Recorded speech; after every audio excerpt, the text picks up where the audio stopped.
Now, I want your calls on this. How would you crack down on antisocial behaviour? Give us a call. 0207 862 2222 is the number. Now, the Home Secretary is announcing new powers for the police, which will allow them to take a firmer stance on antisocial behaviour. They'll be able to immediately seize e-scooters for being ridden on pavements, as well as cars for being used for street racing. Now, police will also be told to crack down on antisocial behaviour in public places, such as drinking, drug taking, and just nuisance neighbours. Persistent offenders could even be sent to prison for 2 years, and they could be banned from town centres and high streets. This is what Yvette Cooper had to say about her announcement this morning. These are new additional powers for the police to be able to tackle antisocial behaviour, to be able to tackle things like the off-road bikes that can cause a real nightmare. It's not fair on communities, and so we're bringing these stronger powers in alongside increasing the police back on the beat. Do you think this sounds good, Nina, or do you have any concerns about criminalising young people so early? Well, I think it's fantastic, actually, because you've got to stop the rot somewhere. Criminalising young people because they've been getting away with stuff, little snot-nosed little toe rags. They terrorise local shops, the street corner shops. You step onto a pavement and there's some idiot, whizzes past you. It's just gone crazy. I mean, the last 14 years of Conservative governments saw such cutbacks in our social care and our welfare that, you can laugh about, kids playing ping pong, but they did cut the number of youth centres so drastically that there's no start centres. And also parenting has become very different. Somehow the parents aren't parenting in the way they used to. So we've got kids who are being brought up not to have respect for anything, not respect for their parents or for the police or their teachers or the local shop or owners. I think the pandemic was also taught all sorts of bad behaviours, and people felt generally, oh, I'm having such a terrible time, I'll do what I want. So we've got a much more egotistical society in that people, well, I need to treat myself, I need to be me because I was constrained for all that time. And I think that's combined to with the lack of bobbies on the beat. Actually, as we drove in this morning, I saw two policemen on the actual street corner. I thought, my God, are you lost? Well, you never see them. That's a really extensive view on why you think this has increased and why this is happening. Yeah. But how do we tackle it, I think, is the question. And is it tougher tougher punishments the answer? Tougher punishments will start are a good start. But actually, what I'd like to see, do you know that between the ages of 16 and 24, there are a million young people, 996,000, who are neither in work or in education or learning or training. They're called NEETs, aren't they? So and in fact, there are more boys, more men than girls and women. It's disproportionately. I mean, that way, and I think it's. Why can't we put the two things together? Harness this bunch of kids who are on benefits, who are doing nothing, who don't have. And okay, I understand about long-term illness, mental illness, but they can't all be suffering in that way.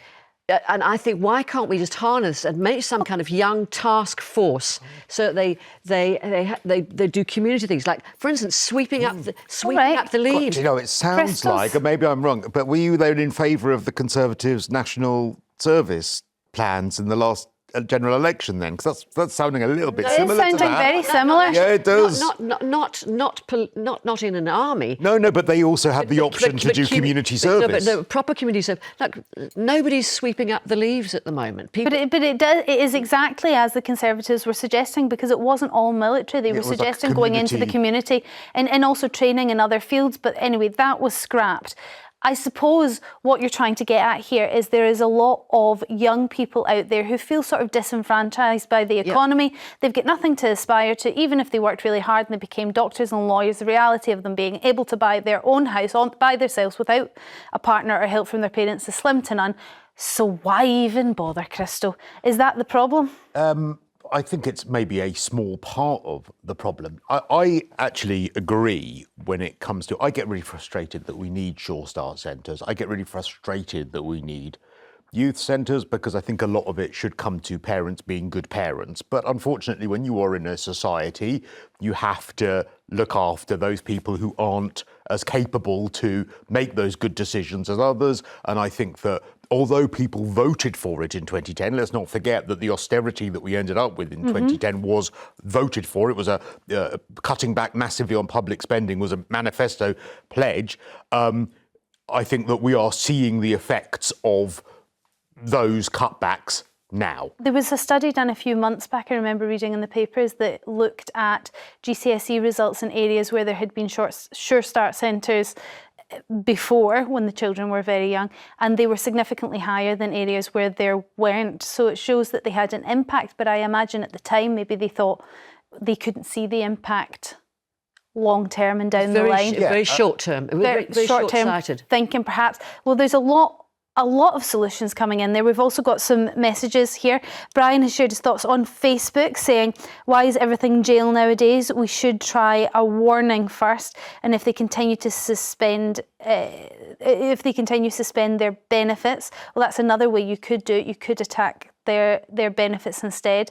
I mean, jails at the moment are full. Is it not laughable to suggest that we're going to imprison more people when we have no spaces, Nina? I agree, but there has to be some kind of punitive aspect to it. What take away their benefits. Take away their benefits, and then what?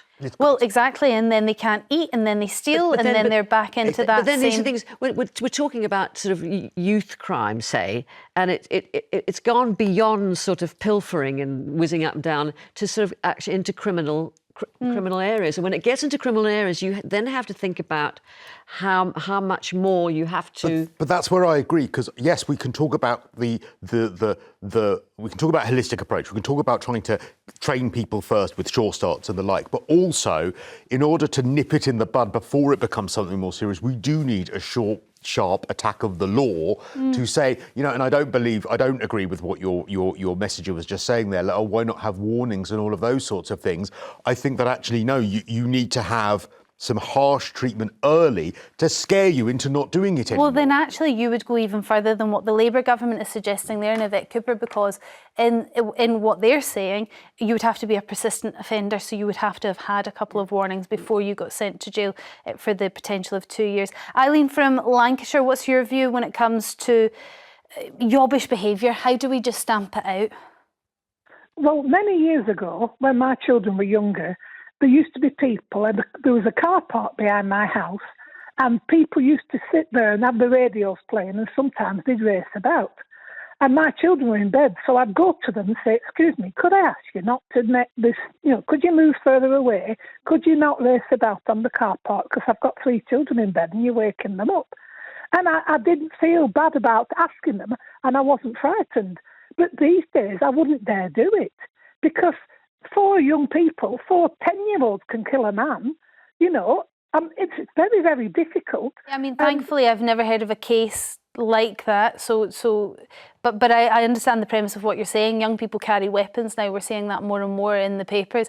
I mean, I was surprised that you would even do it then, but maybe that's what we're missing. Maybe we're missing that sense of respect for community. You would be so ashamed if your neighbour went to one of your parents and said, oh, I seen Eileen in the car park racing around cars.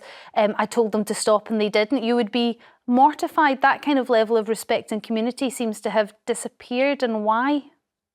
There's some parents that don't reprimand the children when they're doing bad things, and they're not concerned. I mean, I see the children at the local supermarket, like 10-year-olds, out at 11 o'clock at night.